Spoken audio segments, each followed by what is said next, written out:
반갑습니다. 저는 젤페푸드 채널의 수의사 코너를 맡고 있는 현철민 수의사입니다. 지난 시간에는 우리 반려동물들이 우리가 주는 음식을 잘 안 먹는 경우에 보호자들이 시도할 수 있는 여러 가지 방법들을 소개를 해드렸습니다. 오늘은 기존에 말씀드린 방법들의 연장선으로 몇 가지 방법들을 더 소개를 해드리고자 합니다.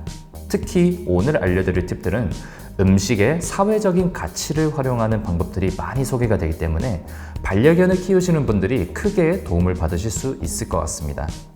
이런 꿀팁들은 반려동물과 행복하게 동행하는 인생에 굉장히 큰 도움이 되기 때문에 여러 번 시청하셔서 본인의 지식으로 만드시면 더 좋을 것 같습니다.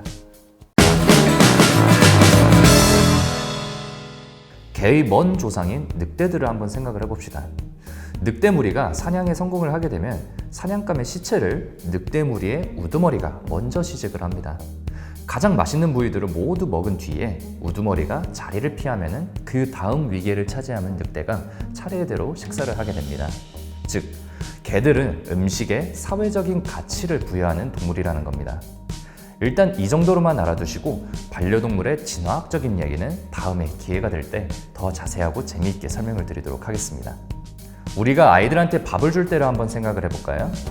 아이들이 자고 있든 놀고 있든 우리는 하루 중 특정 시간대가 되면 아이들한테 식사를 제공을 합니다. 반려동물 입장에서는 그들이 특별한 행동을 하지 않더라도 음식이 알아서 따박따박 나온다는 것이죠. 반면에 간식은 어떻죠? 아이들이 똥오줌을 잘 가리거나 우리가 시키는 행동을 잘 했을 때 아이에게 잘했어요 하면서 보상으로서 간식을 주는 경우가 많죠. 우리 아이들도 알고 있습니다. 본인이 이러한 행동을 하면 먹을 게 나오는구나. 그리고 이러한 간식들은 내 주인이 통제를 하고 있구나. 가치가 있는 자원이구나. 즉, 반려동물의 입장에서는 사실 주식으로 먹는 음식보다 간식으로 먹는 음식에 사회적으로 더 높은 가치를 둘 수밖에 없습니다. 여러분들이 새로 먹이길 원하는 음식을 간식통에 넣고 보관을 해보세요. 그리고 훌륭한 행동을 잘 해냈을 때 보상으로 간식 대신에 이 새로운 음식을 아주 조금씩 먹여보세요.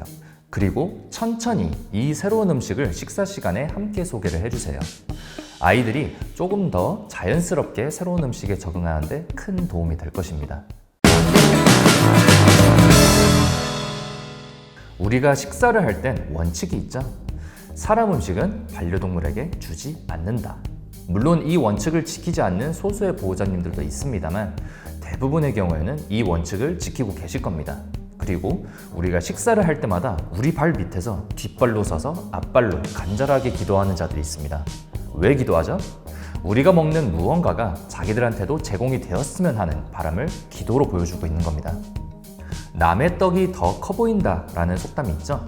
반려동물, 특히 반려견에게는 이 속담이 잘 들어맞습니다. 사실 반려견들은요, 우리 음식이 실제로 더 맛있어서 기도를 하는 게 아닙니다. 위계질서가 높은 우리들만 이 음식을 먹고 있기 때문에 이 음식들의 사회적인 가치가 어마어마하게 붙는 것입니다. 다시 한번 말씀드리지만 음식 자체가 맛있는 걸 알아서 사회적 가치가 붙는 게 아니라 우리만 먹고 있다는 사실 때문에 사회적 가치가 붙는다는 겁니다.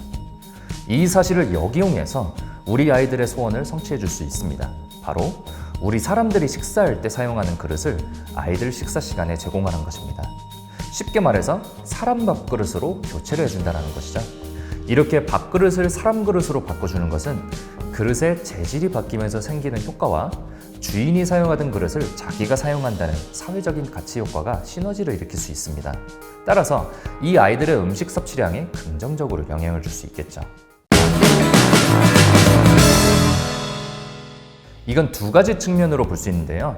일반적으로 보호자가 손으로 직접 음식을 주는 경우에는 대부분 간식인 경우가 많습니다.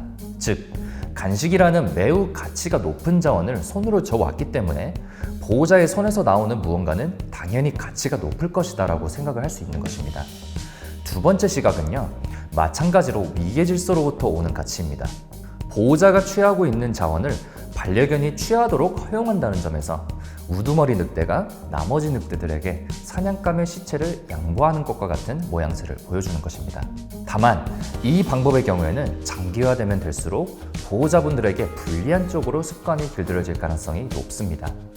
아이들이 매번 먹을 때마다 여러분의 손길만을 기다린다면 여러분들의 일상생활에 지장이 생길 수도 있기 때문에 적절히 다른 방법으로 유도를 해주시는 것이 좋겠습니다. 지금까지 두 영상을 통해서 여러분들이 선택한 음식을 우리 아이들이 잘 먹게끔 만드는 방법에 대해서 알아봤습니다. 특히 이번 화의 경우에는 사회적 가치를 활용한 방법들을 많이 소개해드렸는데 고양이의 경우에는 음식에 사회적인 가치를 매기지 않기 때문에 오늘 배운 방법들 중에서 사회적 가치 또는 위계 질서를 활용하는 방법이 큰 효과가 없을 수도 있다는 점 참고하시기 바랍니다. 조심을 하셔야 되는 부분은 항상 아이의 건강부터 확인하는 것이 중요하다는 것입니다. 아무것도 변화를 준 게 없는데 식욕이 변화했다면 아이가 아프거나 질환이 있을 수도 있다는 의심을 해볼 필요가 있습니다. 이러한 경우에는 동물병원에 가셔서 검사를 받아보시는 게 좋습니다. 운이 좋다면 중증 질환을 초기에 잡아낼 수도 있겠죠. 아이들은 아플 때 표현을 하는 방법이 사람처럼 다양하지가 않습니다.